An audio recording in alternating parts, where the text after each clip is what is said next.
Hey gang, Uncle Todd and Sonny here.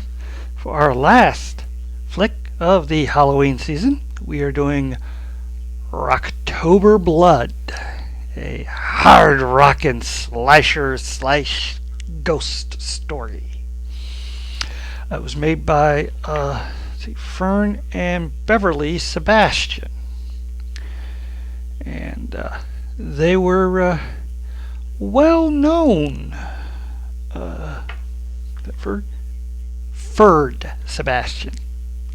They were well known for their sleazy exploitation flicks like The Single Girls, The Hitchhikers, their infamous film with Claudia Jennings, Gator Bait, and its much later sequel, Gator Bait 2, in which, unfortunately, Jennings had passed away by that time, so she wasn't in it. Delta Fox, and their last known work that I could find was Running Cool, about a biker gang saving a wetland set aside by one of their club members as a duck sanctuary. Starred Dee Dee Pfeiffer. Anyways, fortunately, they have a bit of controversy about themselves, not from their filmmaking, or not directly with their filmmaking. See, there was this period where they were doing a crowdfunding campaign to do a sequel to Rocktober Blood. And for $50, plus $10 for shipping and handling, if you donated that much, you would get a Blu-ray / DVD of Rocktober Blood transferred from the original 35mm film. Unfortunately, when their products arrived, they found that it was just a copy that was ripped from a VHS tape. Also, the sequel never appeared. There's been some speculation. It either went into a barbecue restaurant in Florida that they were running, or could have gone towards a charity that Beverly had. She'd had a Greyhound rescue mission that had gone under, and they suspected that the crowdfunding funds had gone towards an animal charity. No proof of either thing, though. These were just speculations. But never mind about that. We opened with our rock star, Billy I. Harper. I don't know what the I is for, but you know, rock star's got to have a name. And he's recording one of his hit songs for his new show, Rocktober Blood. It's going to be amazing, with costumes and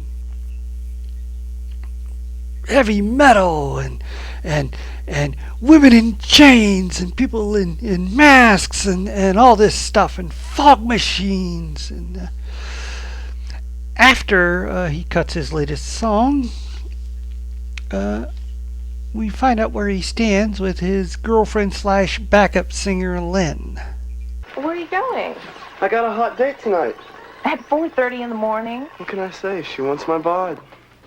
Well, I suppose she fell for your line too, huh? Line?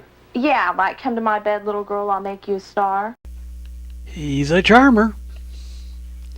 Now, the song Rainbow Eyes that they discuss, he told her it was written for her. And technically it's true because she's singing the harmony on it. Well, after she cuts her section, she decides to take a break in the hot tub. Two reasons for this. One, she's stressed out. And two, it's a Sebastian film. You gotta get nudity in there. So, they're getting that gratuitous scene out of the way. The engineer and his assistant, he has the assistant go get him some tapes while he goes into the game room to relax before they have to put this thing together.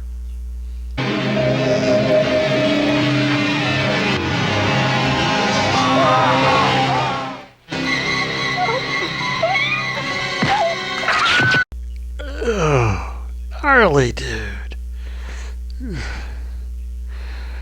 Anyway, after Lynn's extremely short stay in the hot tub, that's another thing. They always take these. She's always getting undressed to get in a bath or a hot tub, and she doesn't stay very long. Anyway, she goes back up to the recording room and runs into Billy. Apparently, he's got a bit of a quick trigger, as it were. Very funny. And she asks where everybody is, and he says, well, the engineer, he's in break room, and the assistant's hanging around in the gym. So she goes to find her. Somebody's killed her.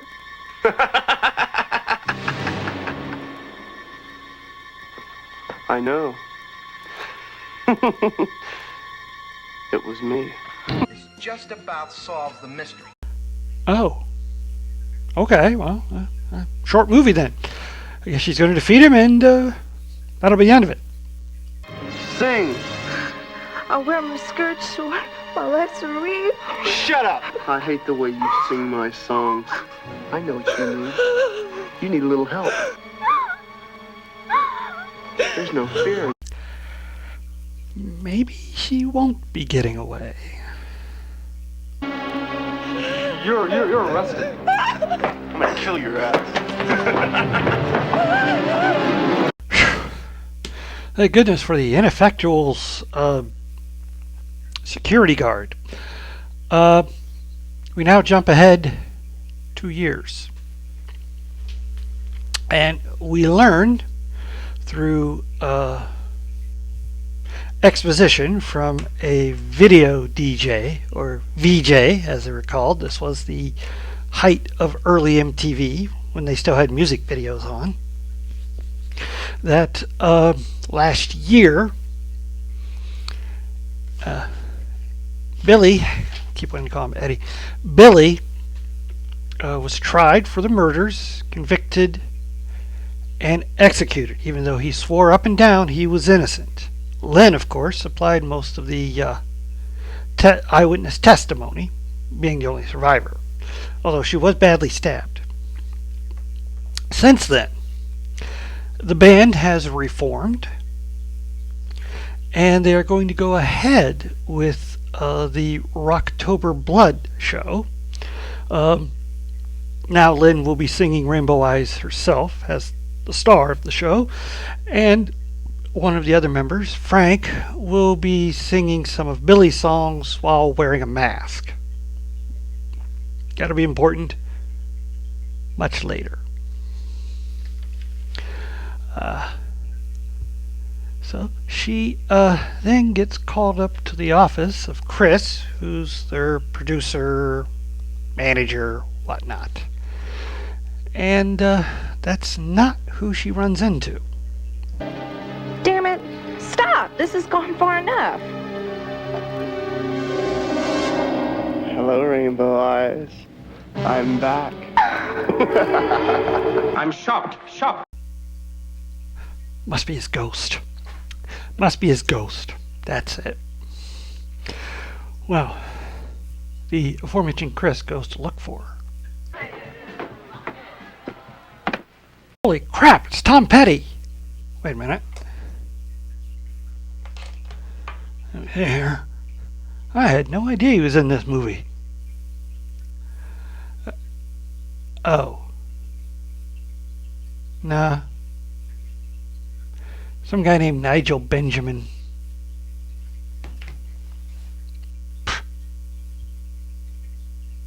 Anyways, he finds her distraught, saying Billy's back, but no one sees him. It's the pressure. That, and she was in therapy for a while. Or, I'm sorry, a hospital.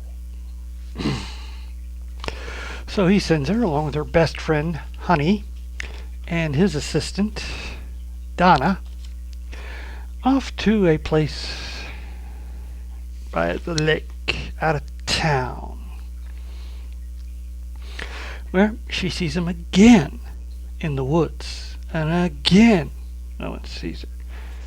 And then, just like a couple weeks ago, she starts getting phone calls.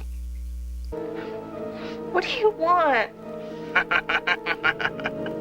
Blood. I want your heart.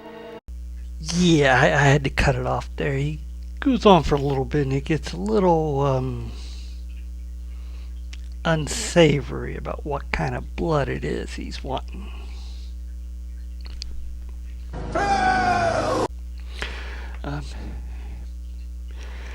Anyway, they do a search of the house. No one's there.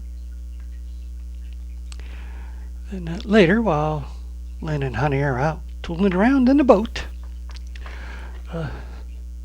Donna is packing up and getting ready to head off to San Francisco to meet this drummer. She struck up a on again, off again, friends with benefits kind of thing.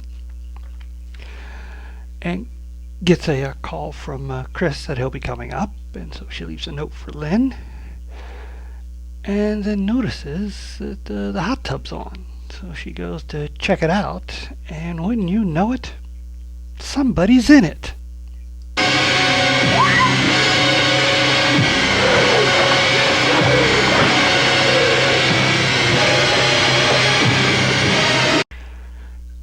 I gotta give him points. He's inventive on his kills. So far we've had a throat slashing, impalement on a lifting machine it looked like, some non-lethal stabbing, and now drowning. At least he keeps his options open. Well, when Lynn comes back, she finds the hot tub's cold. He put a cover over it so she couldn't see in. And then goes upstairs to take a bubble bath instead, so that we get more shots of her undressing and such. While she's doing that, he drags the body out, chops it up, and puts it in a trunk of some kind. Then after the bath, Billy decides it's time to reintroduce himself.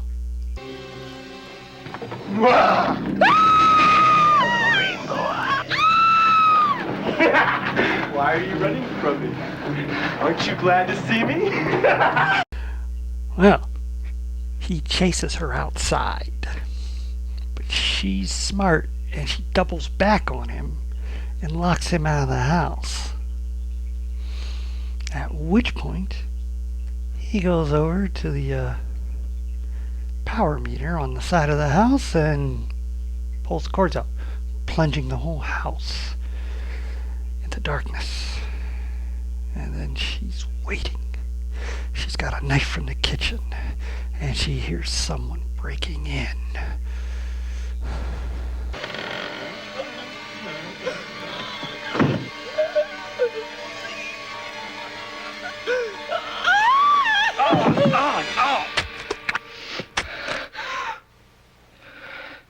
Chris! I've had worse. Okay, that is clever.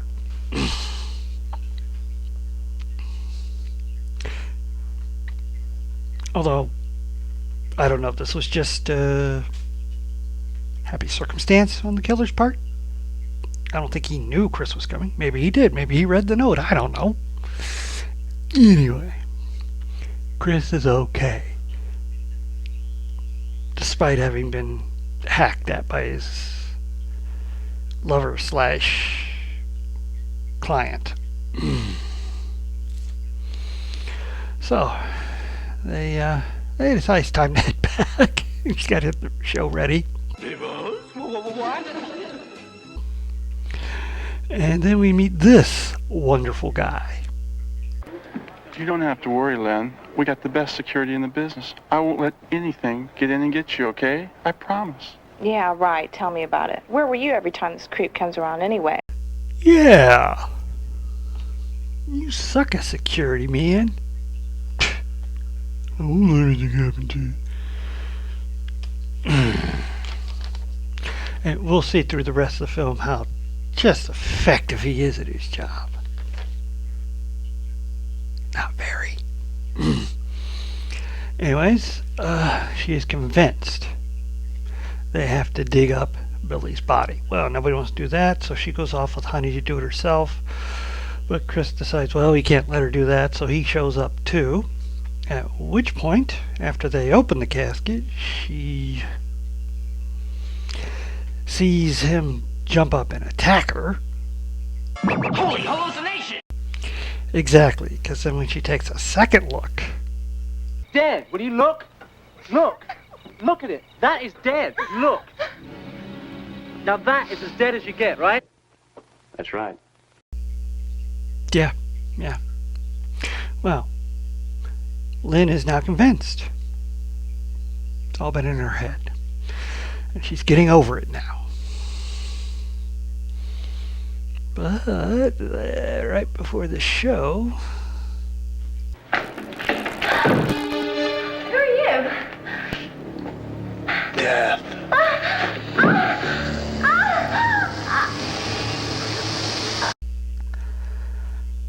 Okay, once again, points for originality. Anyways, after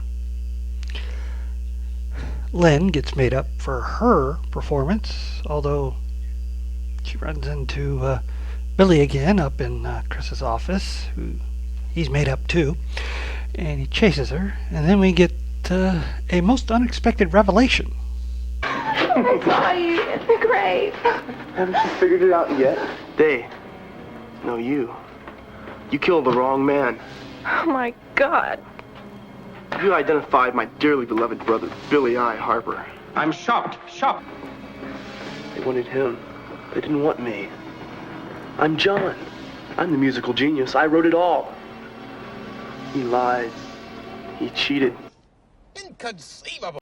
He forgot about you and my songs. He stole my music. Why did he do that?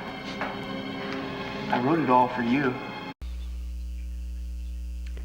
So,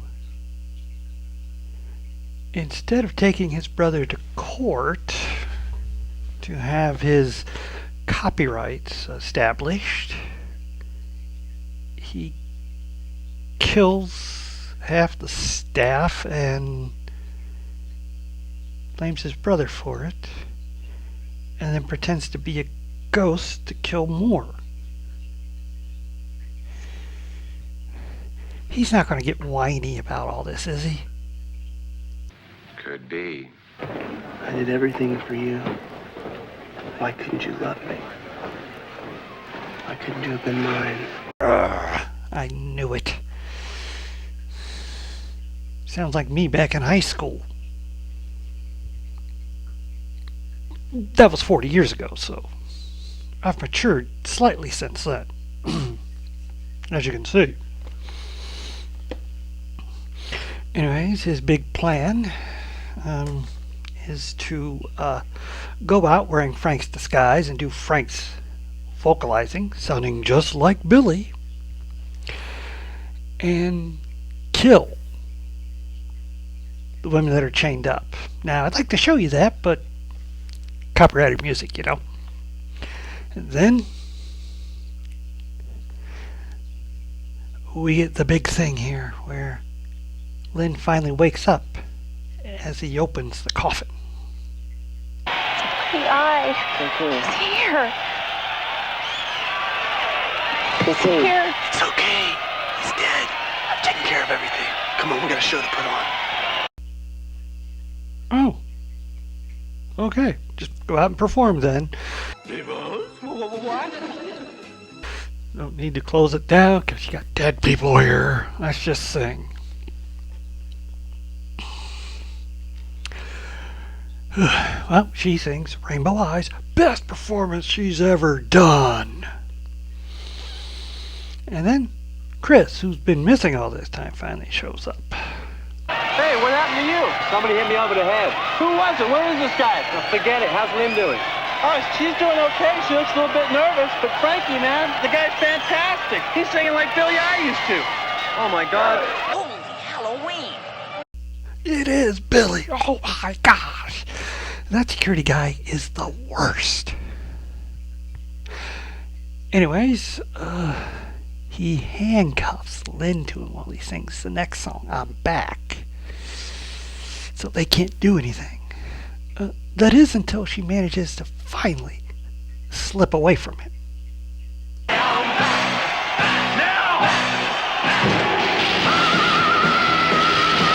And that's where they end it, with him wailing out that last note for on and on and on, and then the credits roll. So I don't know if they're implying he lived. Probably, if they were going to do a sequel. Kind of a disappointing slasher flick for me. Get used to disappointment. Here's the thing. I love bad slasher flicks, but they gotta actually have some movement going on. And this is just long, drawn-out scenes of things, and you don't really get a lot of suspense. Well, except for this one shot.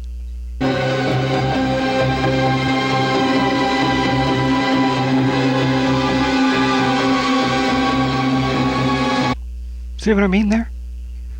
That works. Especially when you see the shadow on her leg. Somebody is there. Of course, then when she thinks she hears something, she looks up and the door is just closing. That works.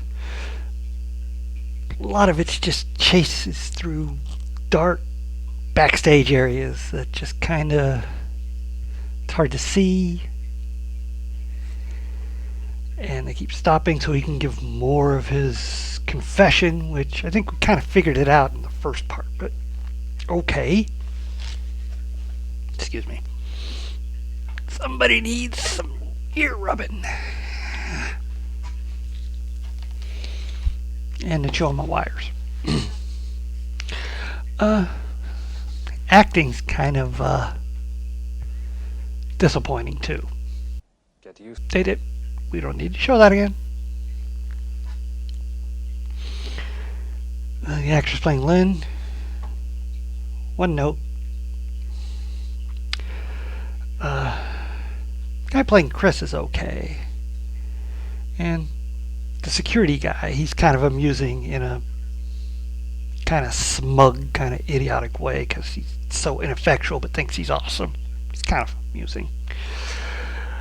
And Billy's just a little too over the top when it comes to being crazy. He's okay there towards the end, when he's confessing, oh, why couldn't I have you? But for the most part, he just does that awful laugh. I mean, he needs to do a laugh more like this. See? That's how you do a crazy laugh.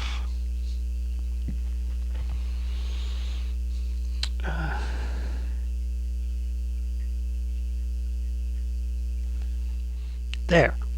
That's how you do a crazy laugh.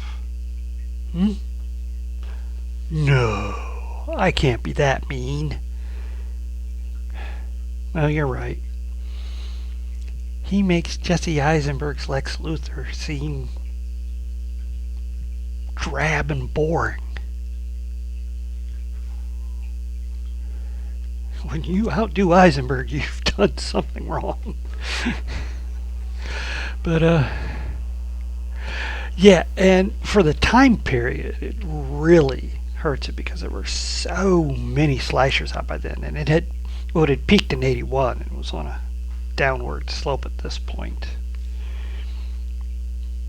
And this didn't help the genre much. Although, as I said before, the kills are inventive. That's probably the best thing about it, is the different ways he took out his victims. Although I gotta admit, during that one in the hot tub, he must have an amazing lung capacity, because, I mean, he had to have been holding his breath for over 2 minutes by the time she got all the way down the stairs and over to it. Maybe even 3. Impressive. Or totally absurd. But at that time, we thought he was a ghost, so yeah, what would that matter? But now when you get the revelation and you think back, if you even remember it, not a very memorable film. No, doesn't make sense. And stupid. I wish they'd gone a little bit more over the top, kind of like they did with Rock and Roll Nightmare with John Michael 4. There's one to watch. It comes off like a pretty standard slasher with a lot of nudity and gory kills, and then the last 10 minutes it goes completely insane. Anyway, just kind of a sorry I'm ending Halloween on such a low note, but the film I had planned to do had so many copyright marks on it, I couldn't show any footage. What are you going to do? So instead of Trick or Treat with Mark Price, we got Rocktober with actors nobody's ever heard of. Price you pay for being on YouTube, I guess. Well, please hit like, share, and subscribe, and stay after the credits for my favorite scene.